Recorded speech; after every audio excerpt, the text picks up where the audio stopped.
it continues to be a bit choppy for the equities market because the Nifty is sitting in the red even though the mid-cap index has moved into the green. So let's now take a look at the commodity space, and Manisha Gupta as always joins us to tell us what is happening in the world of commodities. Manisha, what's happening in gold today? Anisha, thank you so much for that. Well, we have seen the pressure continue in that space, even as internationally the US dollar is weakened a bit, and we have seen the US trade data come in on a weaker side. That really hasn't helped the gold and silver prices, as you can see on your screens. We've continued to trade around that $12.85 mark for gold and $15 just about holding for silver as well. To get further cues on how the space might pan out, we are now joined by David Ferguson. David, hi, good time to have you. What is your sense really, because the kind of profit-taking or decline that we have seen in gold in last 7 to 8 sessions just about continues further, nearly 3% down in gold prices from those highs that we saw in the month of Feb.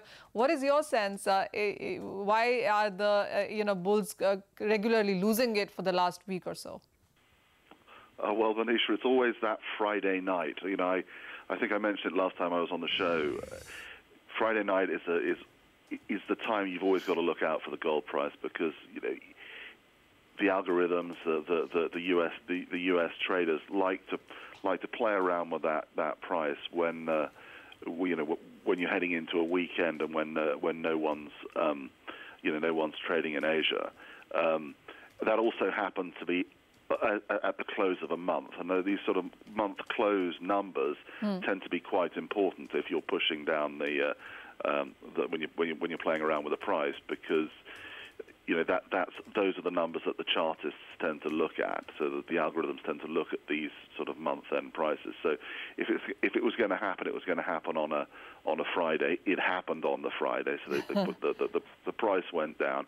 Look, it hasn't gone too far through the through the 1300 mark, and it seems to be stabilizing around that 1280 mark, which I think is about the level that you start to see the short covering happening. Sure. And I don't think it's going to be there for very long. So what is your sense, David? I was talking to some people, and they tend to believe or agree that the year-end targets still remain in place at 1350, 1450, etc. But it's the near term. But how would you look at the near term as well? Would you see this as an opportunity to buy yet again? Because we are looking at a weak dollar. There still are the US and China trade concerns. The central bank policy meetings is something we will continue to watch as well.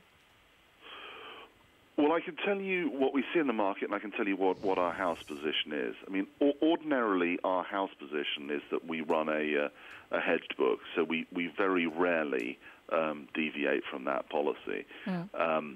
But we are taking some of that hedging off at the moment and taking an open long position in one of our proprietary accounts now, because we think this is a short-term move, and I think we'll take $20 to $30 out of the gold price internally, and we're quite happy to take that risk.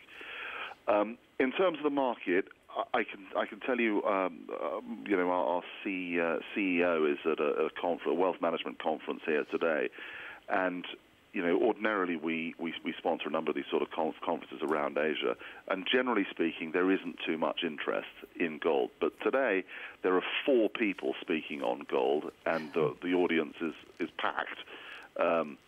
So I can tell you there's very significant investor interest at the moment, and I think generally speaking, there is going to be increased allocation towards gold from the wealth management community over the course of this year.